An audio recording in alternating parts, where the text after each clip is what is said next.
دہشت گرد ملک کی سلامتی اور بقا کے دشمن ہوتے ہیں۔ بانی پی ٹی آئی اور ان کی پارٹی کا واضح پیغام ہے کہ ہم دہشت گردی کے خلاف قوم کے ساتھ نہیں ہیں۔ تمام سیاسی جماعتیں مخالفت بھلا کر پارلیمنٹ میں موجود تھیں۔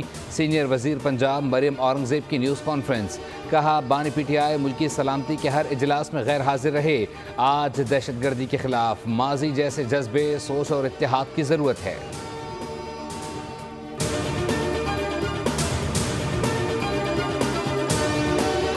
اپوزیشن اتحاد کا عید کے بعد امن و امان کی صورتحال پر آل پارٹیز کانفرنس بلانے کا اعلان۔ حکومت کے علاوہ تمام سیاسی جماعتوں کو دعوت دینے کا فیصلہ۔ اپوزیشن اتحاد نے 3 ذیلی کمیٹیاں تشکیل دے دیں۔ آل پارٹیز کانفرنس کمیٹی کی سربراہی لطیف کھوسہ کریں گے۔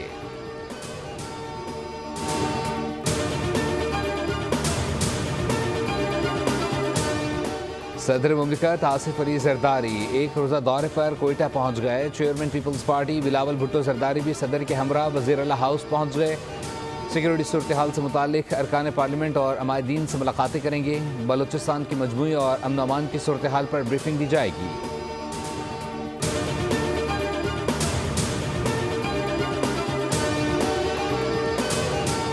چینی کی قیمتوں میں بار بار اضافہ ہو رہا ہے جو کسی صورت برداشت نہیں کیا جائے گا۔ قیمتوں میں کمی کے لیے اقدامات کر رہے ہیں۔ رانا تنویر کی سربراہی میں قیمتوں کا جائزہ لینے کے لیے ذیلی کمیٹی تشکیل دے دی ہے۔ نائب وزیر اعظم اسحاق ڈار کا نیوز کانفرنس سے کہا 1 ماہ تک چینی کی قیمت ایکس مل ریٹ 159 جبکہ ریٹیل پرائز 164 روپے فی کلو ہوگی۔ ملک میں چینی کی کوئی قلت ہے نہ ہوگی۔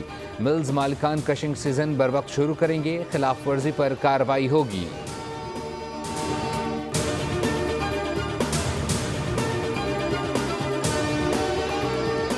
اور عید الفطر 31 مارچ کو ہوگی۔ ماہ شوال کا چاند 29 مارچ کو 3:58 پر پیدا ہوگا۔ محکمہ موسمیات نے بتا دیا۔ کہا 30 مارچ کو چاند کی عمر 27 گھنٹے ہوگی۔ ماہ شوال کا چاند بآسانی دیکھا جا سکے گا۔ چاند 1 گھنٹے تک دیکھا جا سکے گا۔